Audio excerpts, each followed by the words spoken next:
일부 텅 빈 것처럼 보이지만 가득 찬 마음. 새벽 하늘을 바라본 적이 있습니까? 아직 해가 뜨지 않은 그 시간, 어둠도 아니고 빛도 아닌 그 사이의 공간을 말입니다.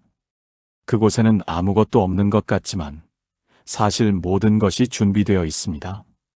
곧 떠오를 해, 곧 깨어날 새들, 곧 시작될 하루가 그 텅 빈 듯한 공간 속에 숨 쉬고 있습니다.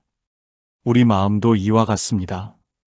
때로 아무것도 없는 것처럼 느껴지는 순간들이 있습니다.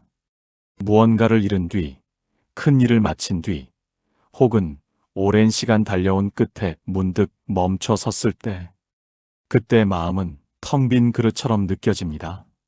하지만 부처님의 가르침에서는 이 비움이야말로 가장 충만한 상태라고 말합니다. 비어있다는 것은 부족함이 아닙니다. 오히려 무엇이든 담을 수 있는 가능성입니다. 물컵이 이미 가득 차 있으면 더 이상 물을 부을 수 없지만 빈 컵은 새로운 물을 받아들일 준비가 되어 있습니다. 마음도 마찬가지입니다. 생각으로 가득하고 걱정으로 차 있고 욕망으로 넘칠 때는 새로운 지혜가 들어올 공간이 없습니다. 사람들은 채우려고만 합니다. 더 많은 지식, 더 많은 경험, 더 많은 소유, 더 많은 관계. 하지만 진정한 평화는 채우는 데서 오지 않습니다. 비우는 데서 옵니다. 불필요한 걱정을 비우고, 과거의 후회를 비우고, 미래의 불안을 비우고, 남과 비교하는 마음을 비울 때 비로소 지금 이 순간이 선명하게 보이기 시작합니다. 공이라는 개념이 있습니다. 이것은 아무것도 없다는 뜻이 아니라 고정된 실체가 없다는 의미입니다. 모든 것은 변하고 모든 것은 연결되어 있으며 모든 것은 조건에 따라 달라집니다. 이 진리를 이해하면 마음은 자유로워집니다. 무엇인가에 꽉 붙잡혀 있지 않아도 되기 때문입니다. 비움은 상실이 아닙니다. 정리입니다. 방을 정리하듯 마음을 정리하는 것입니다. 오래된 상자를 열어보고 더 이상 필요 없는 것들을 천천히 내려놓는 것입니다. 그 과정에서 우리는 정말 소중한 것이 무엇인지 발견하게 됩니다. 2부 순간 속에 담긴 영혼. 시간은 참으로 신비롭습니다. 우리는 늘 과거를 그리워하거나 미래를 걱정하며 살아갑니다. 어제의 실수를 곱씹고 내일의 일정을 염려합니다. 하지만 정작 우리가 진짜 살고 있는 시간은 언제입니까? 바로 지금, 이 순간뿐입니다. 과거는 이미 사라졌습니다. 아무리 붙잡으려 해도 되돌릴 수 없습니다. 미래는 아직 오지 않았습니다. 아무리 계획해도 예상대로 되지 않을 때가 많습니다. 우리가 온전히 경험할 수 있는 시간은 오직 지금뿐입니다. 그런데 우리는 이 소중한 지금을 얼마나 자주 놓치고 있습니까? 밥을 먹으면서 휴대폰을 보고 사람과 이야기하면서 다른 생각을 하고 아름다운 풍경 앞에서도 사진만 찍고 지나갑니다. 몸은 여기 있지만 마음은 다른 곳에 가 있습니다. 이것이 현대인의 가장 큰 아픔입니다. 지금을 살지 못하는 것. 부처님은 가르치셨습니다. 과거를 쫓지 말고 미래를 바라지 말라. 과거는 이미 떠났고 미래는 아직 오지 않았다. 지금 이 순간을 깊이 관찰하라. 그 속에 모든 것이 있다고. 이 순간에 집중한다는 것은 무엇입니까? 지금 내가 숨 쉬는 것을 알아차리는 것입니다. 발걸음을 내디딜 때 그 감촉을 느끼는 것입니다. 물을 마실 때 그 시원함을 온전히 맛보는 것입니다. 누군가의 말을 들을 때 판단하지 않고 그저 듣는 것입니다. 순간에 깨어 있으면 삶의 질이 달라집니다. 같은 하루를 살아도 훨씬 풍요롭게 느껴집니다. 작은 것에서도 기쁨을 발견하게 됩니다. 아침 햇살, 새소리, 차 한 잔의 따뜻함. 이 모든 것이 지금 여기 있습니다. 사람들은 큰 행복을 찾아 헤맵니다. 언젠가 성공하면, 언젠가 부자가 되면, 언젠가 이상적인 사람을 만나면 행복할 거라고 생각합니다. 하지만 행복은 미래에 있는 것이 아닙니다. 지금 이 순간 속에 있습니다. 다만 우리가 알아차리지 못할 뿐입니다. 한순간, 한순간이 모여 인생이 됩니다. 그러니 지금을 소홀히 하면 인생 전체를 소홀히 하는 것과 같습니다. 반대로 지금을 온전히 살면 어떤 순간도 허비하지 않게 됩니다. 이것이 바로 순간 속에 담긴 영혼의 의미입니다. 3부. 고요한 마음이 보는 세상. 세상은 시끄럽습니다. 도시의 소음, 사람들의 목소리, 끊임없는 정보의 홍수. 우리는 조용한 시간을 거의 갖지 못합니다. 심지어 혼자 있을 때도 마음은 계속 무언가를 생각하고 판단하고 계획합니다. 진정한 고요는 점점 더 귀해지고 있습니다. 하지만 고요는 단순히 소리가 없는 상태가 아닙니다. 마음이 평온한 상태입니다. 바깥이 아무리 시끄러워도 마음이 고요하면 평화를 느낄 수 있습니다. 반대로 조용한 장소에 있어도 마음이 어지러우면 고통스럽습니다. 명상은 이 고요를 찾는 연습입니다. 조용히 앉아서 호흡을 관찰합니다. 들숨과 날숨을 따라가다 보면 어느새 마음이 차분해집니다. 처음에는 잡념이 끊임없이 일어납니다. 그것도 괜찮습니다. 잡념이 일어나는 것을 알아차리는 것 자체가 깨어있음입니다. 마음이 고요해지면 세상이 다르게 보입니다. 이전에는 보이지 않던 것들이 보이기 시작합니다. 나뭇잎 하나하나의 모양, 바람의 방향, 사람들의 표정 속 감정. 모든 것이 더 선명하고 생생하게 다가옵니다. 고요한 마음은 또한 지혜로운 마음입니다. 급하게 반응하지 않고 깊이 생각할 수 있습니다. 화가 날 때도 그 감정에 휩쓸리지 않고 한 발짝 물러서서 관찰할 수 있습니다. 이렇게 공간을 만들면 더 현명한 선택을 할 수 있습니다. 현대인들은 끊임없이 자극을 찾습니다. 심심하면 바로 휴대폰을 꺼내고 조용한 것을 견디지 못합니다. 하지만 이것은 마음을 더 불안하게 만듭니다. 계속 바깥에서 무언가를 찾으면 내면의 힘은 약해집니다. 고요함을 두려워하지 마십시오. 그 속에는 불안이 아니라 평화가 있습니다. 공허함이 아니라 충만함이 있습니다. 하루에 단 몇 분이라도 모든 것을 멈추고 그저 고요히 앉아 있어 보십시오. 그 시간이 당신에게 가장 귀한 시간이 될 것입니다. 4부. 자비의 마음으로 나와 타인을 대하기. 우리는 스스로에게 너무 가혹합니다. 작은 실수에도 자신을 책망하고 부족한 점만 보며 끊임없이 더 나아지라고 압박합니다. 마치 적을 대하듯 자신을 대합니다. 하지만 당신은 당신의 적이 아닙니다. 당신은 당신의 가장 오래된 친구입니다. 자비는 불교에서 가장 중요한 덕목 중 하나입니다. 자비란 무엇입니까?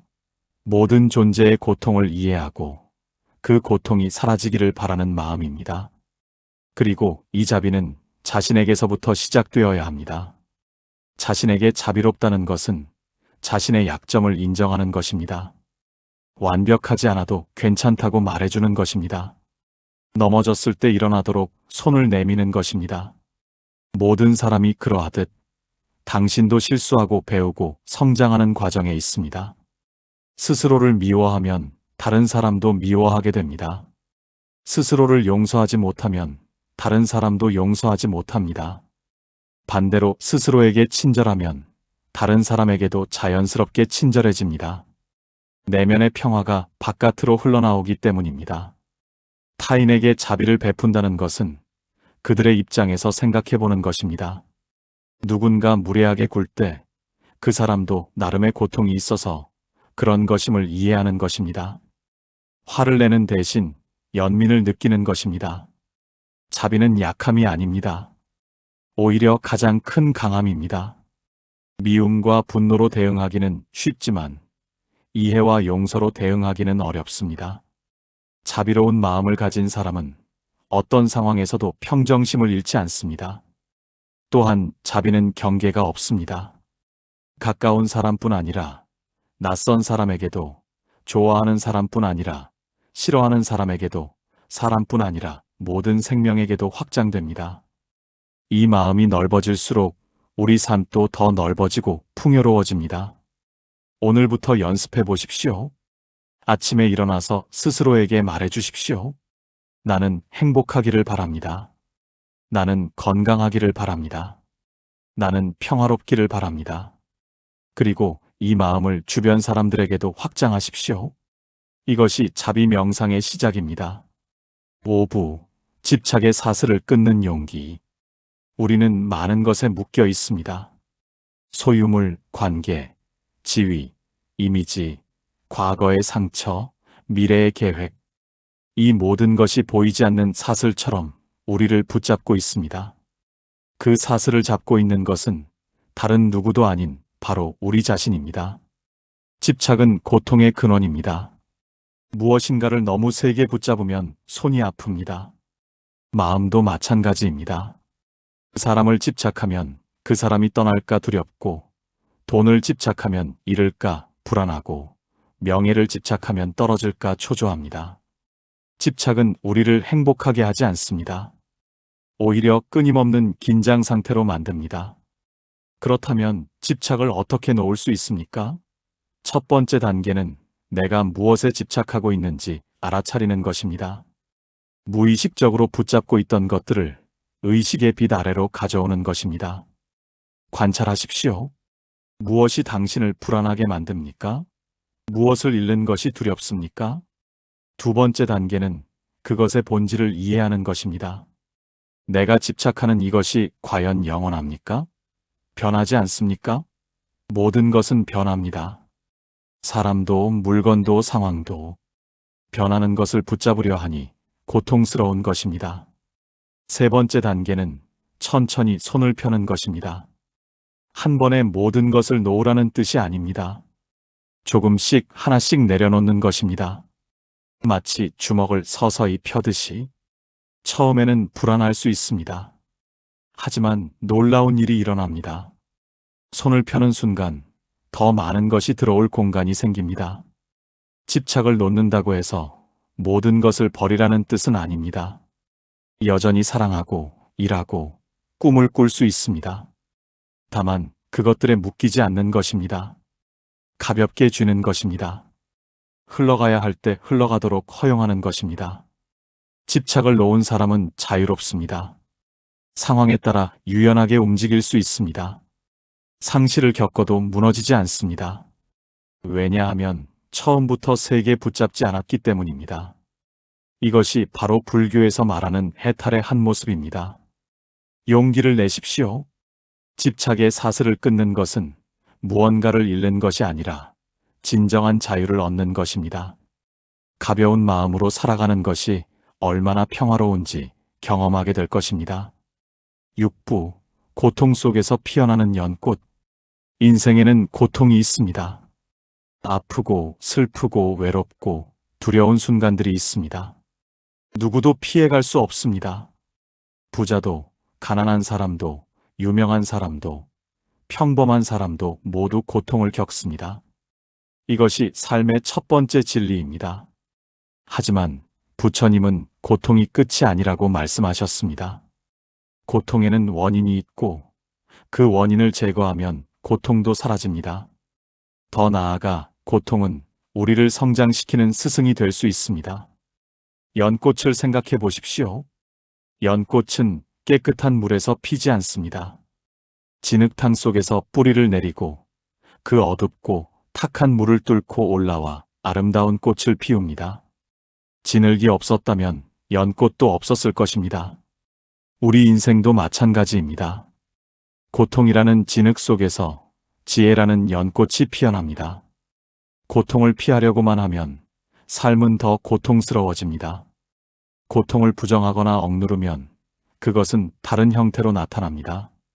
대신 고통을 받아들이고 그 속으로 들어가 보십시오. 왜 아픈가? 이 아픔이 나에게 무엇을 가르치려 하는가? 이렇게 물어보십시오. 때로 고통은 우리가 잘못된 방향으로 가고 있다는 신호입니다. 몸의 통증이 쉬라는 신호인 것처럼 마음의 고통도 무언가 바꾸라는 신호일 수 있습니다. 관계에서 계속 상처받는다면, 일에서 계속 지친다면 그것은 멈춰서서 돌아볼 시간이라는 뜻일 수 있습니다. 고통은 또한 우리를 더 깊은 사람으로 만듭니다. 아파본 사람이 다른 사람의 아픔을 이해합니다. 슬퍼본 사람이 진정한 기쁨의 가치를 압니다. 어둠을 경험한 사람이 빛의 소중함을 깨닫습니다. 고통이 없었다면 우리는 피상적으로만 살았을 것입니다. 그렇다고 일부러 고통을 찾으라는 뜻은 아닙니다. 고통을 미화하거나 자학하지도 마십시오. 다만 고통이 찾아왔을 때 그것을 적으로 보지 말고 선생님으로 보라는 것입니다. 당신은 나에게 무엇을 가르치러 왔습니까? 이렇게 물으며 겸손하게 배우는 것입니다. 고통은 영원하지 않습니다. 모든 것이 변하듯 고통도 변합니다. 지나갑니다. 가장 깊은 슬픔도, 가장 큰 절망도 시간이 흐르면 완화됩니다. 이것을 믿으십시오. 지금 당신이 겪는 고통도 반드시 지나갈 것입니다. 그리고 그 후에 당신은 더 강해져 있을 것입니다. 더 지혜로워져 있을 것입니다. 더 자비로운 마음을 갖게 될 것입니다. 진흙 속에서 피어난 연꽃처럼 고통 속에서 피어난 당신은 더욱 아름답고 향기로울 것입니다. 7부 감사하는 마음이 만드는 기적. 우리는 가진 것보다 없는 것을 더 많이 생각합니다. 이루지 못한 꿈, 만나지 못한 사람, 갖지 못한 물건. 늘 무언가 부족하다고 느낍니다. 하지만 잠시 멈춰서서 주위를 둘러보십시오. 당신에게 이미 있는 것들이 얼마나 많습니까? 지금 숨을 쉴 수 있습니까? 이것만으로도 감사할 일입니다. 많은 사람이 산소 호흡기에 의지해 살아갑니다. 당신은 자유롭게 숨 쉽니다. 눈을 뜰 수 있습니까? 세상을 볼 수 있다는 것은 기적입니다. 귀로 들을 수 있습니까? 음악도, 새소리도, 사랑하는 사람의 목소리도 들을 수 있습니다. 몸이 움직입니까? 걸을 수 있고, 손을 움직일 수 있고, 스스로 먹을 수 있습니다. 이 모든 것이 당연하지 않습니다. 잠잘 곳이 있습니까? 비를 피할 지붕이 있고, 밤에 쉴 침대가 있습니다. 이것만으로도 세상 많은 사람보다 축복받은 것입니다. 감사는 태도입니다. 관점입니다. 같은 상황도 어떻게 보느냐에 따라 달라집니다. 컵에 물이 반밖에 없다고 볼 수도 있고, 반이나 있다고 볼 수도 있습니다. 감사하는 사람은 후자를 봅니다. 감사하는 마음은 우리를 행복하게 만듭니다. 과학적으로도 증명되었습니다. 감사 일기를 쓰는 사람들이 더 긍정적이고, 더 건강하고, 더 행복하다고 합니다. 감사는 뇌의 화학작용을 바꿉니다. 행복 호르몬을 분비시킵니다. 더 놀라운 것은 감사가 더 많은 감사를 불러온다는 사실입니다. 감사하면 작은 것도 크게 보입니다.